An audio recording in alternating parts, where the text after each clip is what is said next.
본 방송에서 제공하는 투자 정보는 투자 판단에 대한 조언입니다. 방송에서 제공하는 주식의 가치, 가격 상승 및 하락에 대해서는 방송사에서 보장하지 않습니다. 실시간 정보 브리핑입니다. 정부가 태양광 산업을 강화하겠다는 의지를 보였습니다. 산업부는 어제 태양광 기업 공동 활용 연구센터 준공식을 개최했다고 밝혔습니다. 다음 소식입니다. 원달러 환율이 장중 1,350원을 넘어서며 연고점을 재차 경신했습니다. 유럽 등 주요국의 긴축 완화 정책 흐름과 맞물려 강달러 기조가 두드러지며 나타난 현상으로 풀이됩니다. 마지막 소식입니다. 한국이 세계 3대 채권 지수인 세계 국채지수에 이번에도 편입되지 못했습니다. 세계 국채지수를 관리하는 영국 파이낸셜 타임스 스톡 익스체인지 러셀은 현지 시간으로 어제 스톡 익스체인지 채권 시장 국가 분류를 발표하면서 한국의 국채지수 관찰 대상국 지위를 유지한다고 밝혔습니다.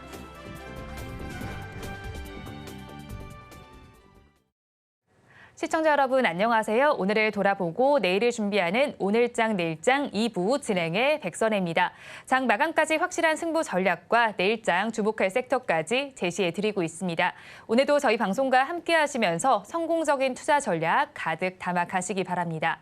저희 방송은 유튜브를 통해서도 보실 수 있습니다. 유튜브 검색창에 서울경제TV라고 검색하시면 저희 방송과 함께 하실 수 있고요. 본 방송이 시작되기 전에 오후 1시부터는 유튜브 라이브 브런치로 먼저 찾아뵙고 있습니다. 이 점도 많은 관심 부탁드리겠습니다. 그러면 오늘장 내일장 2부 본격적으로 출발합니다.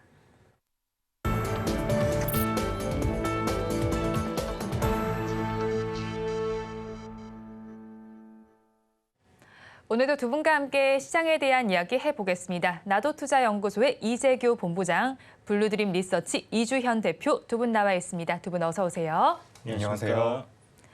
네, 오늘 시장 좀 쉬어가는 장세가 펼쳐지고 있습니다. 양대 시장 변동성은 보이지만 지금은 또 모두 하락세로 나타나고 있습니다. 오후 시장 들어서 조금 달라진 점이 있을까요, 본부장님? 일단 전반적으로 오늘은 앵커님께서 말씀하신 것처럼 쉬어가는 장세가 아닐까라고 생각을 하고 있습니다. 지금 삼성전자가 강세를 보이면서 지수 자체는 많이 밀리지 않았지만 전반적으로는 지금 하락하고 있는 종목 수가 굉장히 많습니다. 코스피 같은 경우는 약 1대3 정도의 비율로서 하락 종목이 많고요. 코스닥 같은 경우는 1대2 정도의 비율로 하락 종목들이 많은 상태이기 때문에 이제 개인 투자자분들께서 느끼시기에는 하락장이다 이렇게 느끼고 계실 가능성이 굉장히 높다라고 보고 있습니다. 그래서 이제 시장에 대한 부담감을 좀 느끼고 계실 수가 있는데 뭐 환율이 계속해서 올라오는 부분은 좀 부담이 됩니다. 저도 우리 방송에서 몇 차례 말씀드린 적이 있는데 환율에 대한 부분들은 우리가 민감하게 계속해서 체크를 해봐야 되는 부분이니까 참고를 하시면 될 것 같고요. 다만 큰 흐름에서 봤을 때는 저는 우리나라 시장이 여전히 우상향 가능성이 굉장히 높다라고 보고 있습니다. 제가 이 말씀을 굉장히 오래전부터 하고 있어요. 2월 달부터 우리나라 시장 올라갈 겁니다. 이런 말씀 계속해서 드리고 있는데 그 명분으로서는 삼성전자에 대한 외국인 수급을 말씀을 많이 드려왔었죠. 근데 오늘 이제 시장의 흐름을 보니까 살짝 걱정되는 게 한 가지 있습니다. 그게 뭐냐면 네. 이러다가 또 삼성전자만 올라가는 시장이 되지 않을까 이런 걱정이 좀 되는데 뭐 그런 일은 없었으면 좋겠다라는 말씀 좀 드리고 싶고요.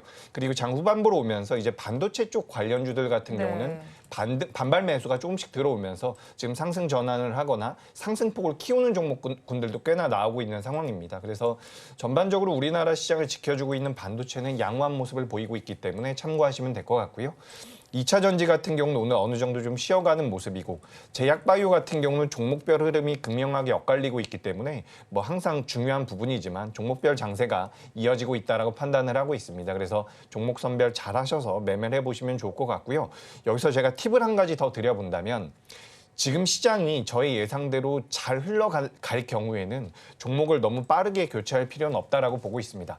물론 매매하고 계신 자금이 100 정도 있다라고 한다면 그중에서 일부를 떼어내서 좀 빠른 종목들을 공략하는 것도 분명히 좋은 방법이 되겠지만 이제 초보 투자자분들이라든지 빠르게 매매를 하기가 좀 어려운 여건에 놓여 계신 분들 같은 경우는 잘못하면 엇박자도 날 가능성이 있기 때문에 이런 부분들은 좀 우리가 매매를 하실 때 주의할 점이 되지 않을까 이렇게 의견 드리겠습니다. 네, 오늘 시장 자체는 쉬어가고 있습니다. 이런 가운데 급격하게 포트폴리오를 교체하는 것은 위험하다라고 정리를 해주셨고요. 이어서 대표님 의견도 들어보겠습니다. 시장 어떻게 바라보세요? 네, 시장 상승 종목 수가 좀 적다라는 부분이 물론 좀 안 좋다 이렇게 볼 수는 있겠지만 전반적으로 일단 반도체 섹터 강한 수급에 의한 네. 뭐 상승이 이어지고 있고요. 외국인들이 이제 어제도 환율이 좀 강하게 상승했고 네. 오늘도 좀 상승이 나오고 있는 상황에서도 순매수를 좀 이어가고 있다라는 부분이 좀 긍정적인 요인으로 볼 수 있을 것 같습니다. 실질적으로 이제 장기적인 관점으로 본다라면 달러의 약세가 이어지는 금리 인하 시점이 도래했을 때 결국 외인들이 지금 국내 한국을 대표하는 어떤 반도체 산업에 투자를 이어간다라는 부분은 추후에 어떤 환차익까지 노릴 수 있는 굉장히 좋은 환경이다라는 이야기를 지난번에 한번 드렸는데요. 그런 관점에서 급격한 환율의 상승만 나오지 않는다라고 네. 하면 제가 봤을 때는 뭐 외인들의 수급이 갑작스러운 이탈은 나올 가능성 적다 이렇게 네. 봐야 될 것 같습니다. 그렇다면 이런 식으로 계속해서 강한 섹터, 상승 추세에 놓여 있는 섹터들이 상승이 나오고 또 쉬어가는 동안 또 뭐 제약바이오 섹터가 돈다든지 네. 하는 그런 흐름들은 좀 계속 이어질 수 있기 때문에 그런 관점으로 일단 지켜보시고요. 이제 4월이 다가오고 있잖아요. 네. 실적 시즌 돌입합니다. 그에 대한 기대감들이 있는 그런 종목들이 이제 올라간다라고 생각을 하시면 좋을 네. 것 같아요. 네, 환율이 급격한 변동성을 보이지 않는다면 외국인의 수급 이탈이 크지는 않겠다라고 정리를 해주셨는데요. 그렇다면 최근의 환율 상황은 어떻게 보세요? 뭐 전반적으로 나쁘지 않다라는 생각이 들고요. 일본의 일단 뭐 저엔 관련된 그런 네. 부분들이 영향 계속 받고 있다라고 봐야 될 것 같고 결국 지금 달러 강세가 이어지는 부분들은 시간이 지나면서 점진적으로 완화가 될 것으로 생각을 하고 있습니다. 그렇다면 국내 뭐 수출입 동향 보신 것처럼 수출 계속 좋아지고 있는 그런 상황에서의 환율은 안정을 좀 찾아갈 가능성 높다라고 생각이 들고 박스권 상단은 이제 돌파하느냐 마느냐 약간 그런 흐름이 있는데요. 저는 일단 일시적으로는 돌파가 좀 나올 가능성도 열어놓고 봐야 되겠지만 이 박스권 내에서의 움직임이 계속 좀 이어질 가능성 그렇게 생각을 하고 있습니다. 네, 박스권 내에서 환율 움직일 것이다라고 정리를 해주셨습니다. 그리고 앞서서 짚어주신 것처럼 오늘 시장에서는 단연 반도체 섹터가 잘 움직이고 있습니다. 지금 시간으로 기준으로 보니까요. 그 안에서 유리기판이 가장 잘 가고 있네요. 7%대 강세가 나타나는 가운데 이 안에서는 필옵틱스가 가장 큰 상승률을 보여줍니다. 지금 상한가에 도달을 했습니다. 우리나라 최초로 반도체 패키징용 TGV 양산 장비 공급에 성공했다는 소식이 들어와 있습니다. 이 소식에 따라서 좀 급등세가 연출이 되고 있는데 오늘의 상승 어떻게 바라보시나요? 일단 뭐 상한가에 들어갔기 때문에 굉장히 좋은 이슈고 자금도 많이 유입이 됐다라고 보고 있습니다. 어제보다 거래 대금도 한 300% 정도 더 나왔는데 거래 대금이 조금 더 많았으면 어땠을까라는 생각도 좀 들고 있습니다. 그래서 작년 7월 달에 만들어 놨었던 고점대와 이제 한 15% 정도의 가격 차이가 있는데 오늘 종가까지 필옵틱스가 상한가를 유지한다라고 한다면 이번 주는 좀 이를 것 같고요. 다음 주까지는 그래도 한번 직전 고점을 돌파하지 않을까라고 생각이 되고 있기 때문에 이 필옵틱스를 보유하고 계신 분들 같은 경우는 저는 추가 보유의 의견을 드리는 부분이고요. 지금 이제 매수는 안 될 가능성이 굉장히 높다라고 보시면 좋을 것 같습니다. 그래서 이제 신규 진입은 지금 당장은 좀 어렵다라고 보고요. 다음 주 같은 경우도 이제 이런 기업들 같은 경우 신고가를 경신하는 패턴이라고 보실 필요가 있습니다. 그래서 내일 어떤 흐름이 나올지 좀 봐야 되는데 내일 종가 기준으로 2만 원대로 이탈하지 않는다라고 한다면 저는 앞서 말씀드렸던 것처럼 작년 7월 달에 고점을 돌파할 가능성이 굉장히 높다라고 생각을 하니까 그와 관련돼서 좀 체크를 해서 매매를 해보시면 좋을 것 같고요. 이제 유리기판 쪽에 대한 모멘텀들이 시장에서 조금씩 부각이 되고 있는데 오늘 전반적으로 이제 IT 부품주들이 좋은 흐름을 조금씩 만들어가고 있습니다. 그러니까 우리가 반도체 쪽에 대한 관심도가 굉장히 높았는데 반도체가 많이 움직이는 와중에도 IT 부품주들은 상대적으로 네. 소외됐었던 경우가 굉장히 많거든요. 근데 최근 들어서 이제 관련되어 있는 몇몇 종목군들, 심지어 이제 OLED 쪽도 자금이 계속해서 유입되고 있는 모습들이 포착이 되기 때문에 저는 앞서 말씀드렸던 것처럼 시장에 대해서 긍정적으로 보고 있고요. 아까 전에 대표님께서 말씀하신 것처럼 환율이 너무 급격한 변동성을 보이지 않는다라고 한다면 우리 시장에 대해서는 저는 굉장히 긍정적인 뷰를 가지고 있습니다. 이 부분 참고하시면 좋을 것 같고요. 우리가 여기서 경계할 부분은 삼성전자만 가는 장이 되면 안 된다라는 부분, 이것만 좀 체크를 하시면 될 것 같습니다. 네, 삼성전자만 가지는 않는지 좀 체크를 해보자라고 말씀을 해주셨고요. 필옵틱스 오늘 좀 잘 가는 장세가 펼쳐지고 있는 만큼 한번 2만 원 선 내일 장에서 이탈을 하는지 여부를 체크를 해보자라고 정리를 해주셨고요. 또 단독 기사가 좀 나와 있는데 삼성전기에서는 일본의 인재를 좀 R&D 수장을 영입했다라는 소식이 들려오고 있습니다. 기판에 대한 경쟁력을 키우기 위한 행보로 해석이 될 것 같아요. 이 부분 저희 어떻게 바라볼까요? 아무래도 이제 이수 페타시스 같은 네. 경우 지금 신고가 행진을 하고 있는데 그 이면에는 이제 HBM이라든지 이런 AI 관련된 어떤 엔비디아와 연관되어 있는 그런 기판 쪽의 수혜가 예상되는 부분이 작용을 하고 있다라고 봐야 될 것 같고요. 이 AI와 관련한 키워드에서 파생되는 부분 중에 하나가 결국 이제 서버의 확장, 이런 부분에 따른 어떤 수혜주들 찾기 이런 게 계속 이어지고 있는 그런 상황입니다.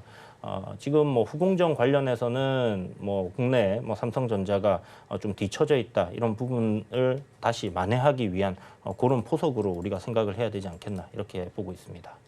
네, 일단 포석으로 한번 저희 살펴보자라고 정리를 해주셨습니다. 반도체주가 전반적으로 잘 가는 시장인데요. 이 안에서 조금 상승률이 눈에 띄는 섹터가 또 항공과 또 저가 항공사 섹터가 있습니다. 오늘 뭐 진에어에서 가장 큰 상승률이 좀 나타나고 있는데 거의 7% 가까이 오르고 있고요. 뭐 티웨이 항공, 제주 항공도 좋은 양상이 펼쳐지고 있습니다. 오늘 항공 섹터에서는 어떤 이슈가 있을까요? 네, 항공 섹터에 대해서 보자면 뭐 여러 가지 내용이 있겠죠. 근데 네. 지금 중국 쪽에서 관광객이 많이 유입된다라는 내용도 시장에서 나오고 있는 부분이 있고요. 환율 쪽에 대한 부분들도 어떻게 보면 모멘텀으로 좀 작용을 하고 있는 것 같은데 지금 항공주들뿐만 아니라 시장의 전반적인 흐름이 그동안 시장에서 조정을 계속해서 받아왔었던 업종들에 대해서 자금이 좀 일시적으로 들어오면서 반등이 나오는 경우가 많다라고 보고 있습니다. 최근에 뭐 게임주들도 좀 올라왔고요. 뭐 웹툰주 그리고 그동안 시장에서 부각되지 못했었던 엔터주들 같은 경우도 최근에 조금씩 올라오고 네. 있죠. 그래서 이 종목군들이 추세적으로 완전히 돌려 세웠다라고 보기는 좀 어렵지만 최근에 이제 굉장히 빠르게 순환매가 조금씩 들어오고 있다라는 부분을 우리가 좀 이 항공주 쪽에서도 찾아볼 수 있다라고 생각을 하고 있습니다.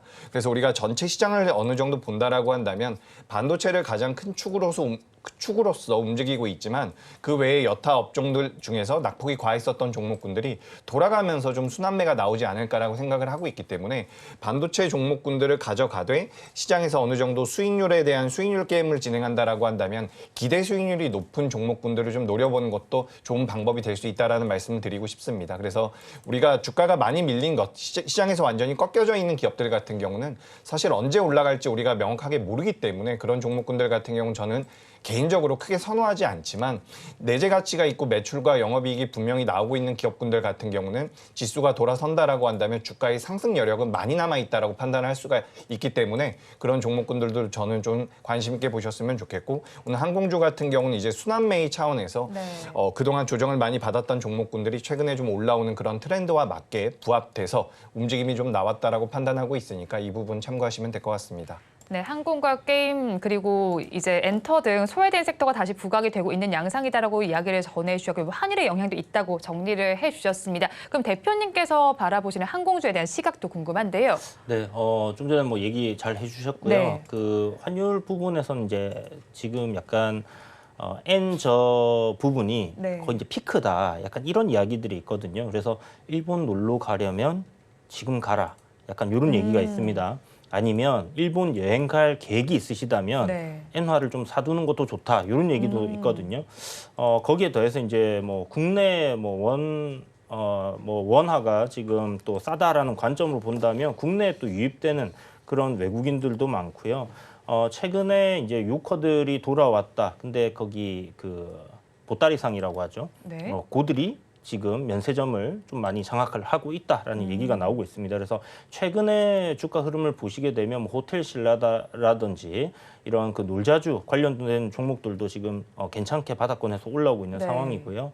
거기에 대해서 저가 항공 관련주들 같은 경우는 실적이 굉장히 좋음에도 불구하고 지금 주가가 많이 조정을 받아 있는 그런 상황이거든요. 그렇다면 지금 1분기 실적 발표가 임박해 있는 4월부터 이제 발표가 되는 그런 시점이다 보니까 이런 그 실적에 대한 기대감으로 저가 매수가 좀 들어오고 있다. 이렇게 봐도 좋을 것 같습니다. 네, 실적에 대한 기대감도 이제 항공주 전반에 더해지고 있다라고 정리를 해주셨고요. 이어서 방산 섹터도 좀 살펴보도록 하겠습니다. 올해 들어서 사실 뭐 지정학적 위기도 고조되면서 여러 가지로 부각받았던 방산주입니다. 방산주에 대한 뭐 이견은 없으실 것 같은데 오늘 시장에서는 사실 약보합권 정도에 지금 위치를 하고 있거든요. 그래도 이 안에서는 뭐 세트라가 아이라든지 좀 리포트가 나와 있는 종목도 있는 걸로 알고 있습니다. 차별화된 장세가 펼쳐지고 있는데 지금 시점에서 저희 방산주는 어떻게 바라보면 좋을까요? 근데 일단 지금 말씀해 주셨던 기업 중에서 세트레 네. 아이 같은 경우는 우주항공 쪽으로 좀 더 많이 네. 엮인다라고 말씀드리고 싶습니다.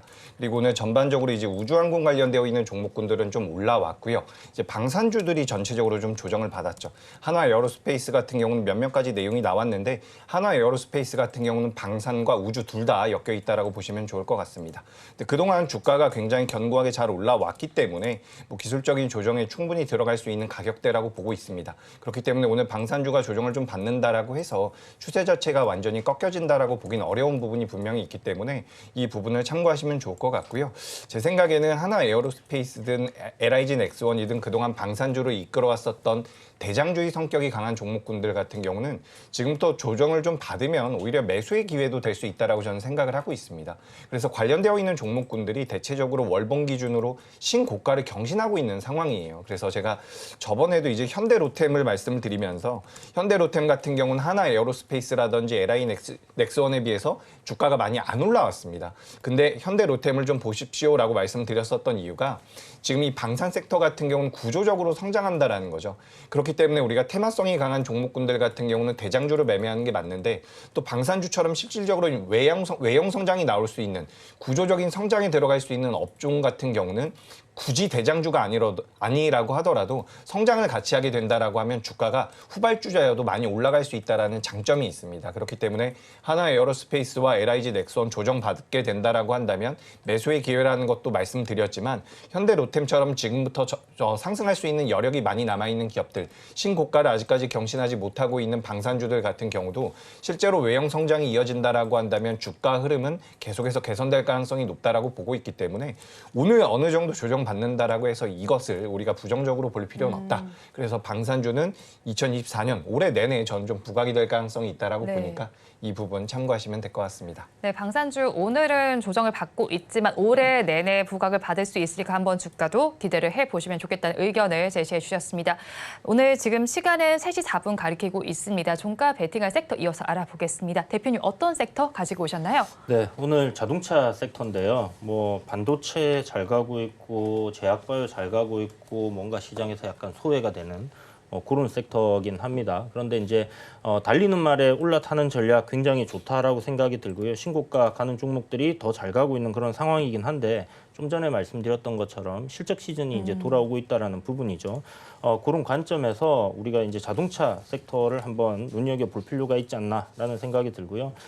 수급적인 면에서 지금 기아라든지 현대차 외인들의 매도세가 좀 나오고 있는 그런 부분들이 긍정적이지만은 않습니다. 그러나 주가의 조정은 어떻게 보면 매수의 기회로 삼을 수 있는 그런 기회가 되지 않나라는 관점에서 잘 지켜보고 있다가 하방이 멈추는 시점에서 우리가 자동차 섹터들 실적을 보고 접근을 해보는 것도 좋다라는 생각이 들고요. 지금 뭐 자동차 섹터 같은 경우에 이번에 이제 현대차 그룹에서 3년간 68조 정도를 네. 투자를 한다라고 했잖아요. 어떤 업황이 좋지 않은 상황에서 기업들은 투자를 줄이거나 구조조정을 하는 경우들이 많고요. 지금처럼 뭔가 미래에 대한 확신이 드는 그런 시점에서 기업들은 투자를 적극적으로 진행을 하는 부분들을 많이 보여줍니다. 그래서 현대자동차 그룹에서 이렇게 대규모의 투자를 한다라는 것은 미래에 대한 좀 긍정적인 시각을 가지고 투자를 한다라고 보시면 좋을 것 같고 주가도 뭐 최근에 저밸류 프로그램 관련해서 좀 많이 올랐다가 지금 최근 박스권 흐름 그리고 조정을 좀 받는 그런 모습인데 여기에서 우리가 주목해야 될 부분은 수출입 동향에서 반도체, 조선 이런 쪽이 굉장히 좋은데요. 자동차 섹터 역시 지금 전망 2분기부터 굉장히 밝아진다라는 네. 이야기가 있습니다. 그래서 무역협회에서 나왔던 그런 데이터를 기반으로 해서 저가 매수 관점으로 우리가 한번 접근해보고 여기에서 실적을 믿고 기다려본다라면 주가는 긍정적인 화답을 하지 않겠나 이런 생각을 가지고 있습니다. 네, 그럼 저희 종목은 어떤 거 바라볼까요? 네, 종목은 코리아 FT라는 종목이고요. 최근에 이제 자동차 부품 섹터 단 실적은 굉장히 좋은데 네. 주가는 일단 하방 경직성은 보이지만 뭔가 상승으로 추세는 돌리지 못했습니다.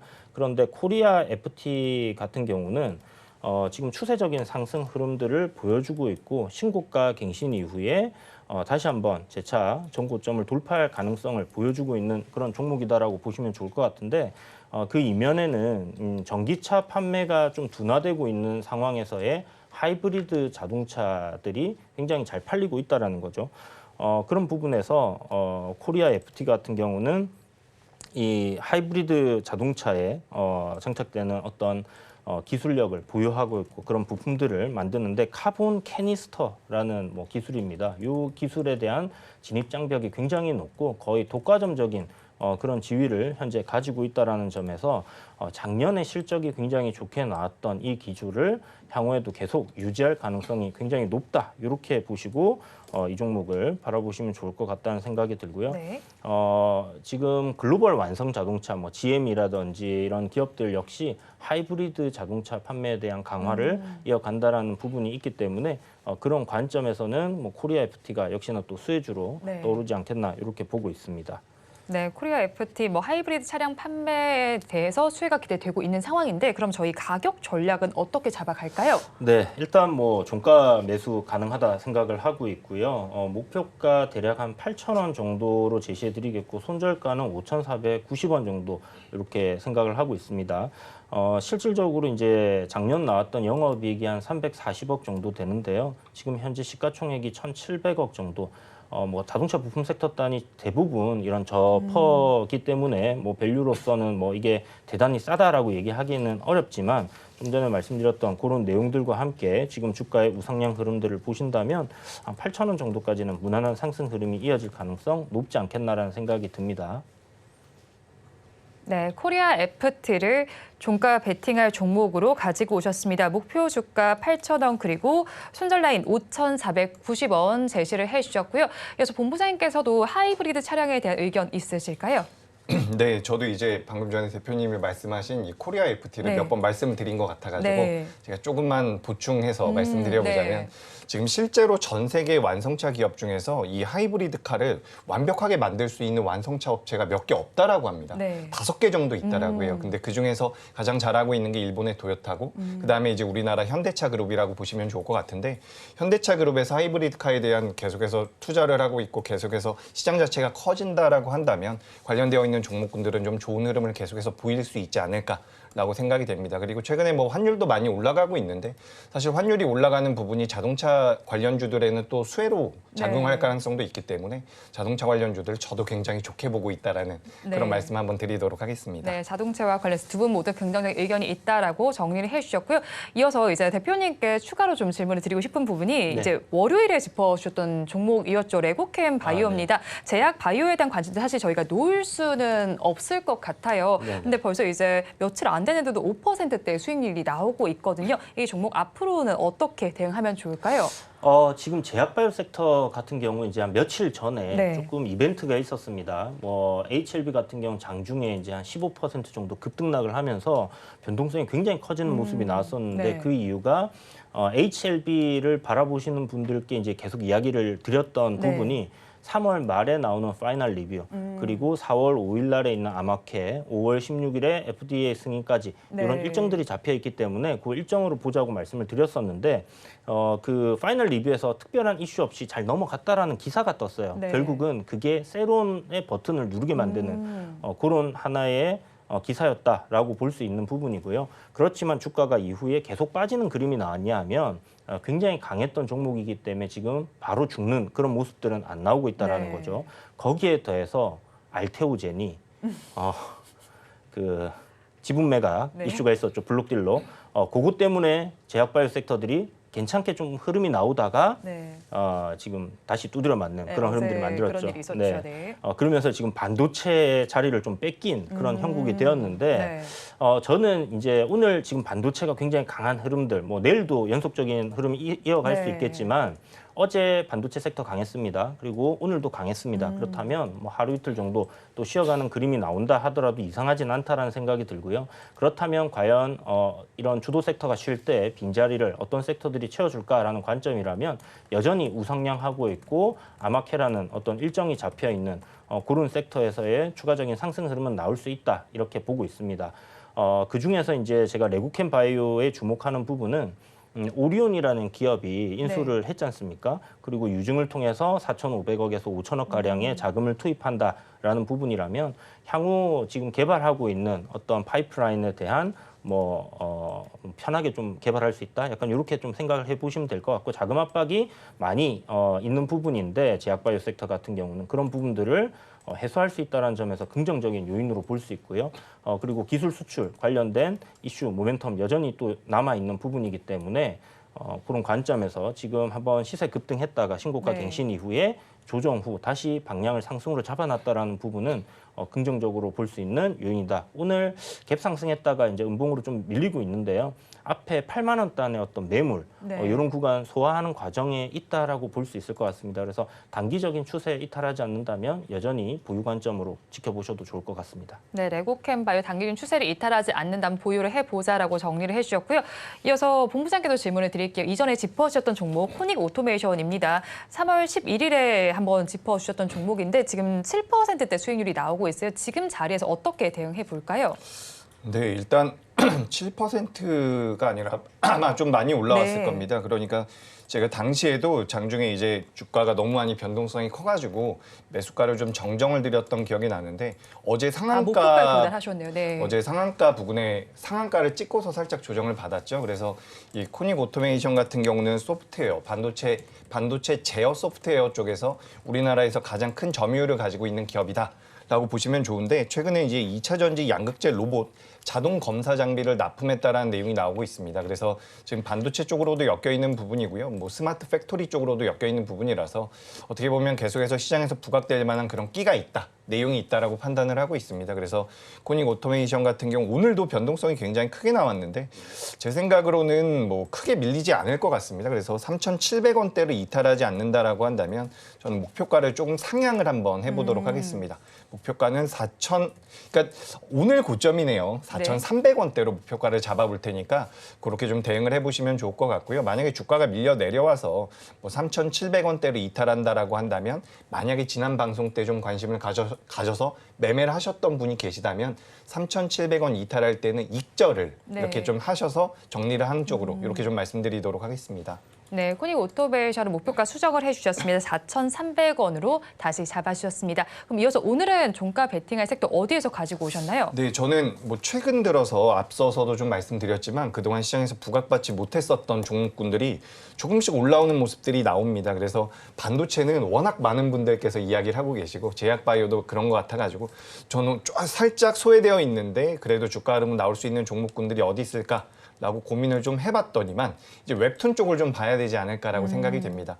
웹툰주들 같은 경우는 저도 이제 우리 방송에서 몇 차례 말씀드렸는데 과거와는 좀 달라요. 우리가 이제 만화라고 생각을 한다면 돈이 되지 않겠거니 생각을 하실 수가 있는데 전 세계에서 이 만화, 웹툰에 관련되어 있는 어플리케이션 중에서 매출이 잘 나오는 어플리케이션 순위를 매겨본다라고 한다면 우리나라 기업들이 계속해서 들어가고 있다라는 통계가 있습니다. 그런 자료가 있기 때문에 우리나라 웹툰 산업이 굉장히 탄력적으로 성장을 하고 있다라는 말씀을 드리고 싶고요.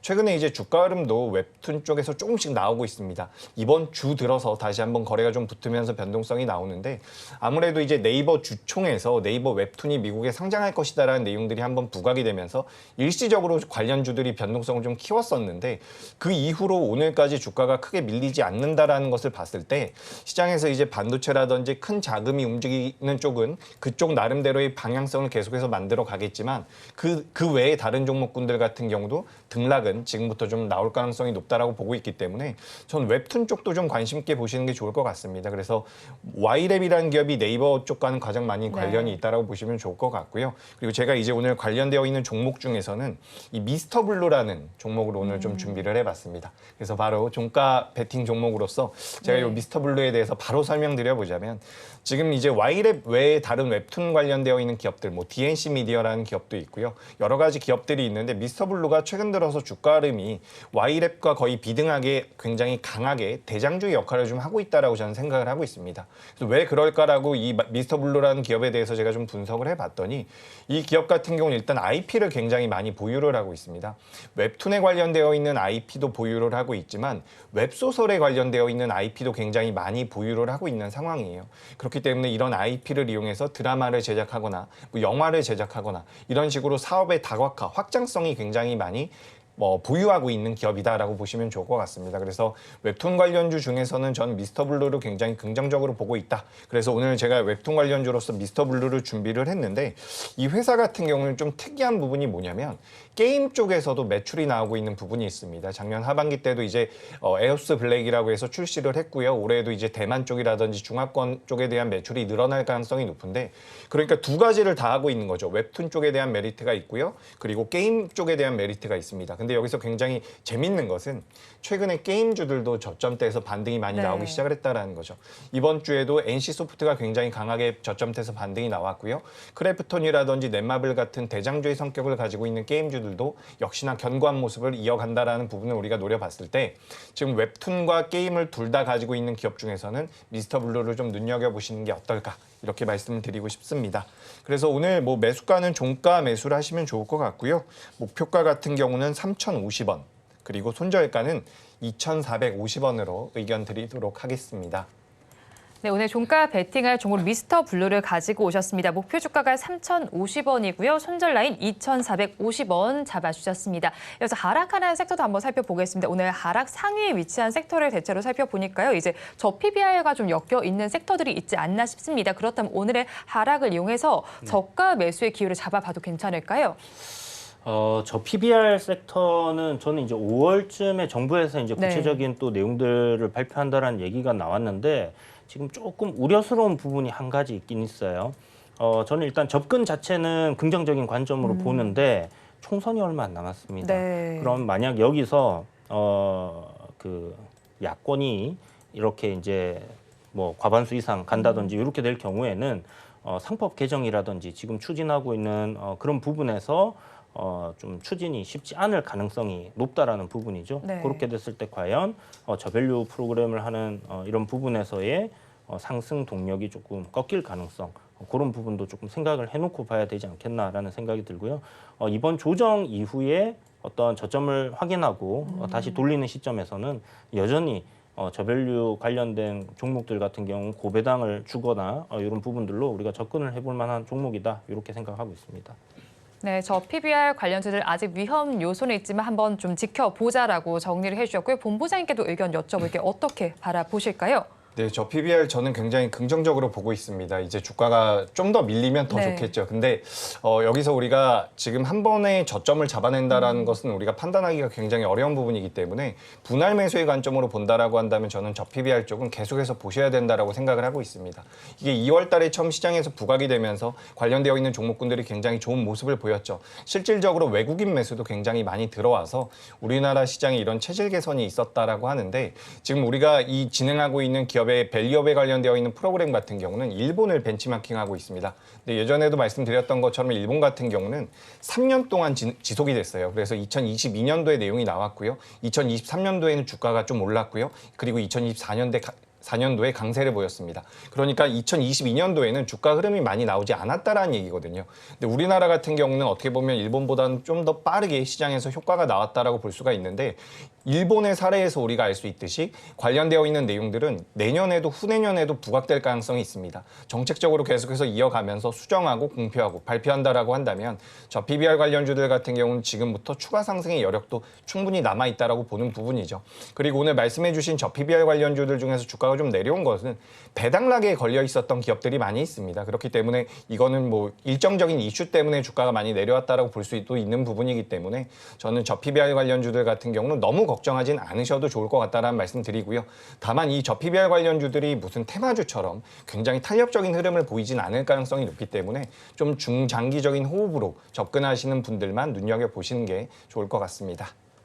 네, 저가 매수의 관점으로 한번 눈여겨보자라고 저 PBR 관련주들의 흐름을 좀 짚어주셨고요. 이어서 한미사이언스 이슈를 좀 살펴보도록 하겠습니다. 지금 한미 형제 승리로 끝이 났습니다. 이렇게 되면서 주가가 좀 급등 양상을 펼쳐주고 있거든요. 오늘의 상승 어떻게 바라볼까요? 네, 일단 뭐 급락이 나왔다가 급반등이 나오면서 지금 어떤 박스권 하단과 상단을 한 번씩 다 때려놓은 상황에서의 거래 대금이 터졌다라는 부분은 좀 긍정적으로 볼 수 있는 부분이긴 한데 이게 일단 어떤 그 기업이 가지고 있는 경영권 분쟁에 대한 재료는 소멸이 되는 거 아닌가라는 그런 관점으로도 볼 수 있을 것 같아요. 그래서 아까 주가가 급락이 나왔을 때는 결국 소멸의 이슈로 사람들이 보고 던진 것 같고요.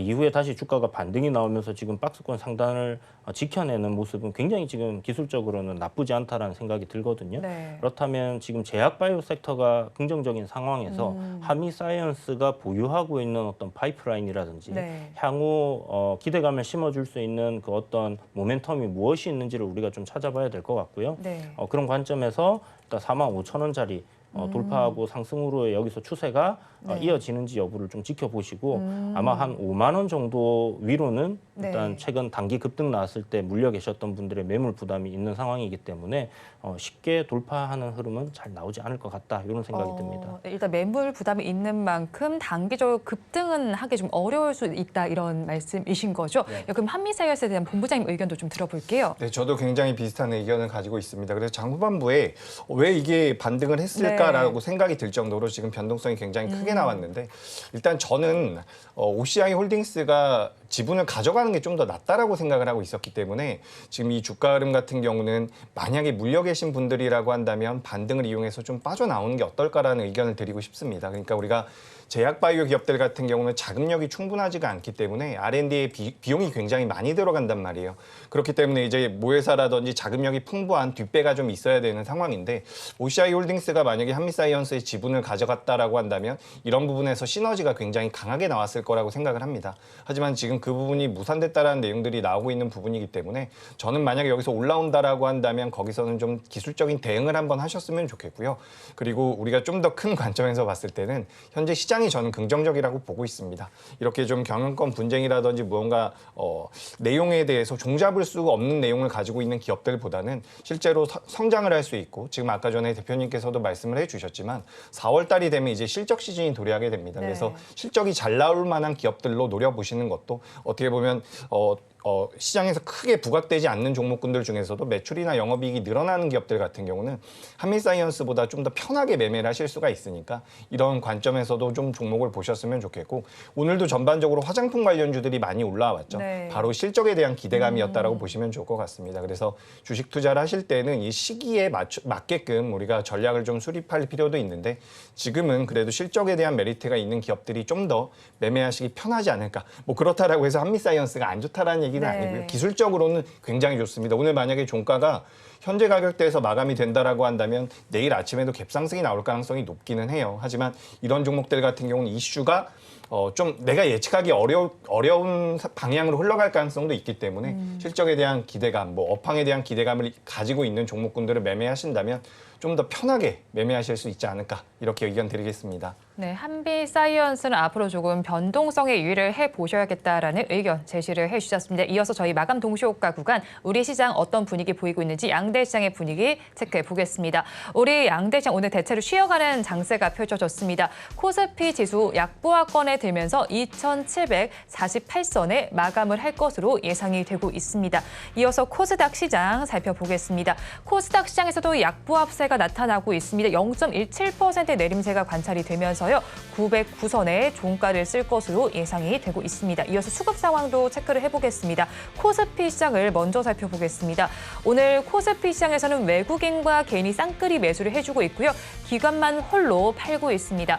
외국인은 1,670억 원을 담아내면서 오늘까지 3거래일 연속 매수세를 보여주고 있고요. 개인 투자자들 210억 원 매수세를 보여주고 있습니다. 반면에 기관 투자자들만이 2,054억 원의 매도세 나타냅니다. 이어서 코스닥 시장을 살펴보겠습니다.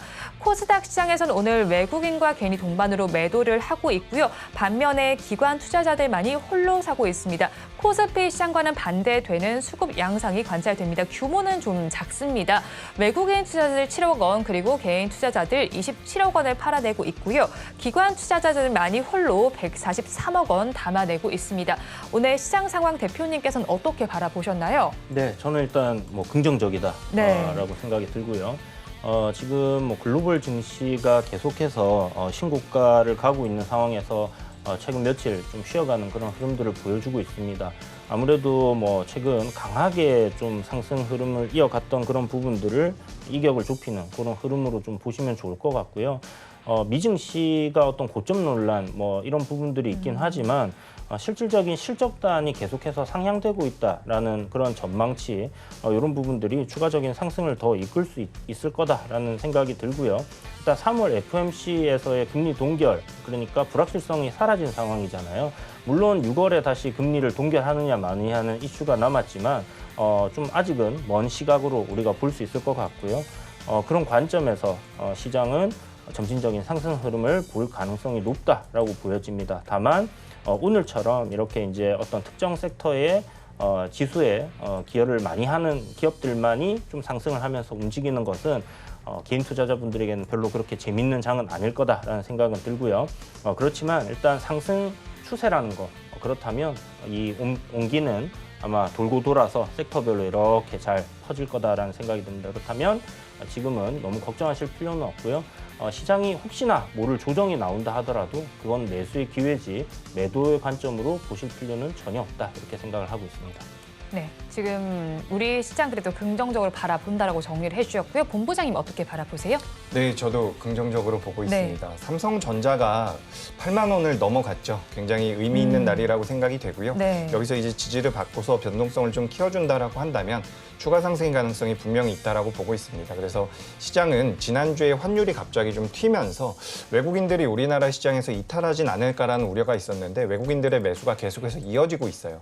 그래서 이런 관점이 이어진다라고 한다면 환율이 이제 올라가는 것은 전 제한적일 거라고 보고 있거든요. 그리고 뭐 빠지면 어떻게 보면 좀 도움이 되는 부분인데 환율 같은 경우는 오히려 변동성이 줄어드는 게 우리 시장에 도움이 될 가능성이 높습니다. 그러니까 등락이 좀 제한되는 경우가 우리 시장에서는 좀 도움이 될 가능성이 높다라는 거죠. 그래서 환율적인 측면에서 좀 수급의 불안감이 좀 있을 가능성이 있었는데 지금 전반적으로 환율이 올라갔음에도 불구하고 외국인들이 이탈하지 않은 것은 저는 굉장히 긍정적인 시그널로 보고 있고요. 이런 부분들이 시장에서 반영된다라고 한다면 국내 증시는 우상향을 할 가능성이 굉장히 높습니다. 다만 이제 하락하고 있는 종목들이 너무 많아서 체감상으로는 아직 굉장히 힘드실 텐데 말씀드렸던 것처럼 저는 내재가치, 내가 보유하고 있는 종목이 어떤 가치를 가지고 있는지 그에 대한 자신이 있다라고 한다면 지금은 순환매가 돌면서 충분히 올라올 수 있다라고 판단하고 있습니다. 그래서 이런 부분들 참고하셨으면 좋겠고요. 매매의 관점으로 접근할 종목과 보유할 종목들, 투자의 관점으로 접근할 종목들을 구분해서 매매해 보시는 것이 도움이 될 것이다 말씀드리겠습니다.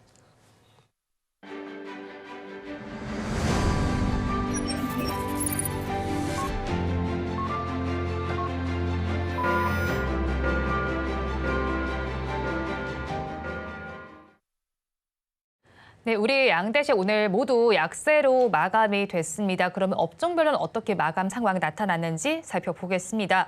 코스피 시장을 먼저 살펴보겠습니다.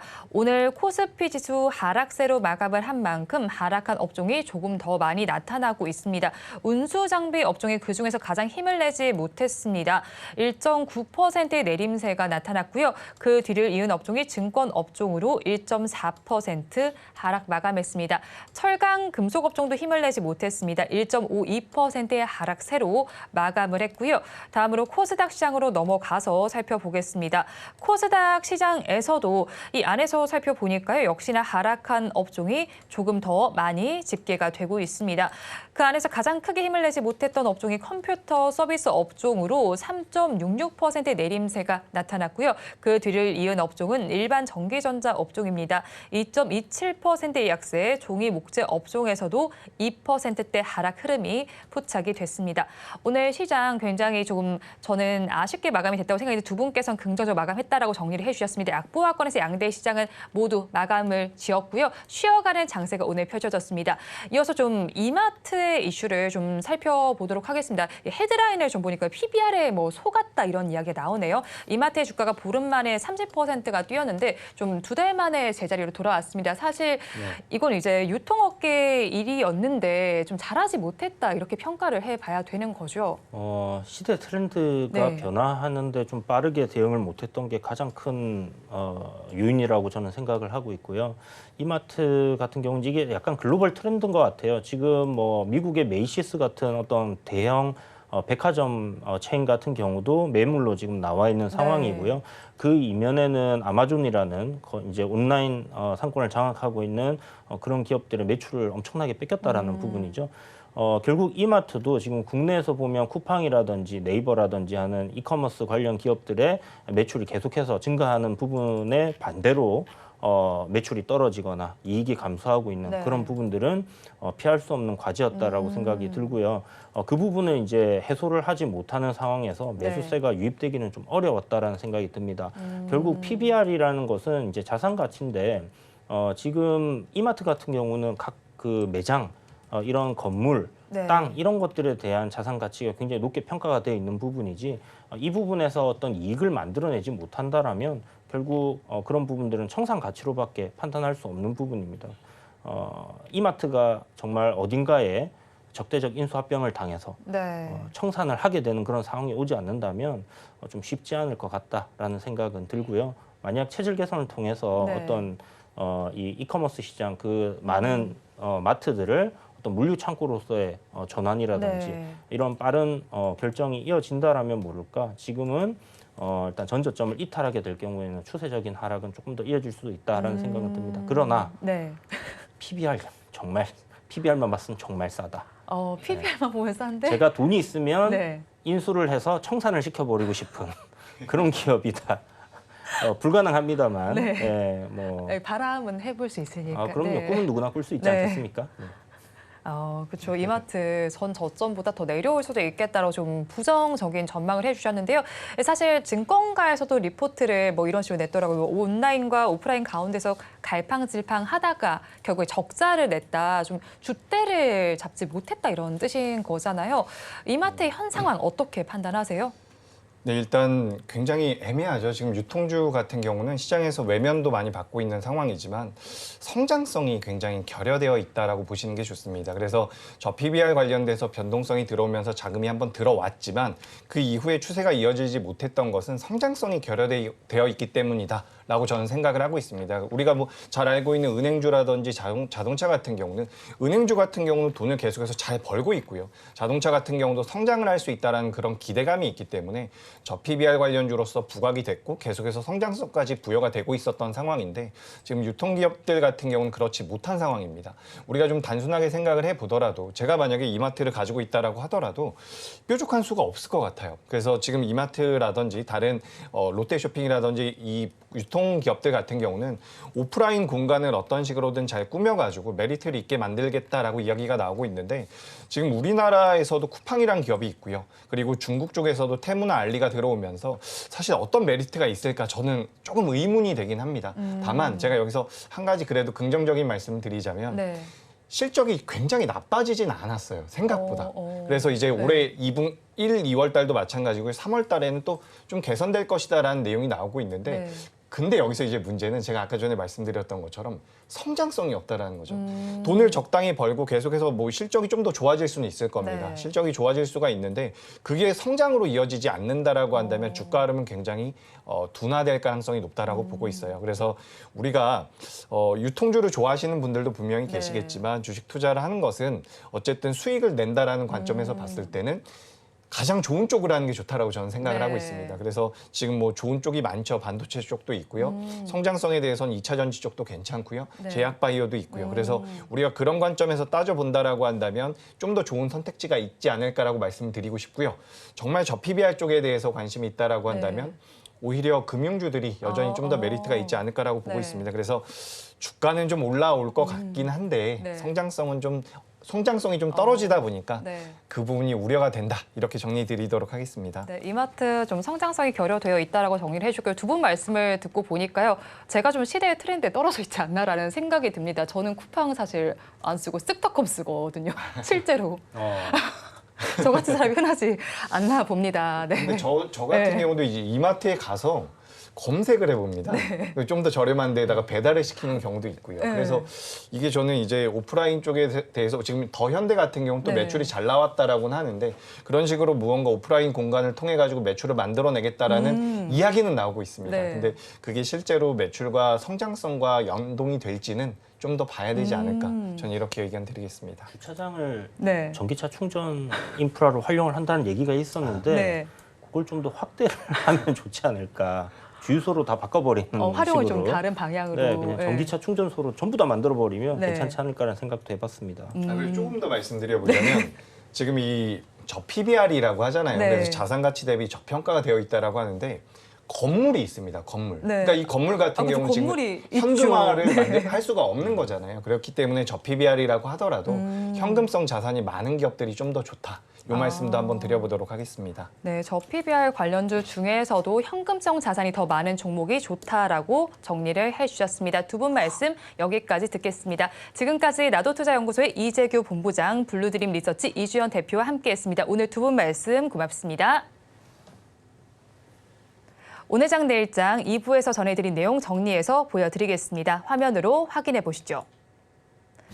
오늘 장, 내일 장 2부의 핵심입니다. 먼저 이재규 본부장의 종가 베팅 종목 웹툰주 내에서 미스터 블루입니다. 웹툰 시장의 성장 속에서 웹툰과 게임의 매력이 부각되고 있습니다. 목표 주가 3,050원, 손절 라인 2,450원입니다.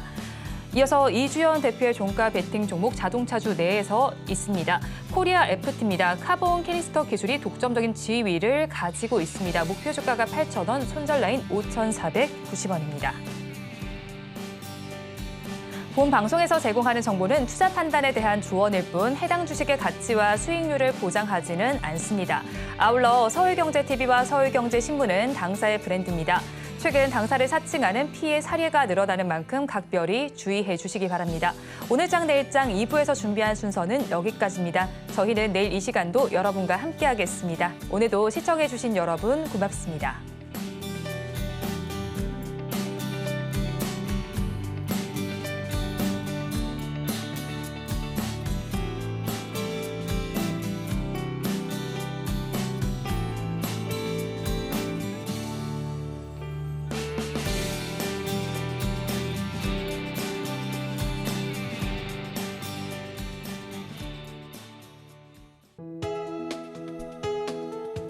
본 방송에서 제공하는 투자 정보는 투자 판단에 대한 조언입니다. 방송에서 제공하는 주식의 가치, 가격 상승 및 하락에 대해서는 방송사에서 보장하지 않습니다.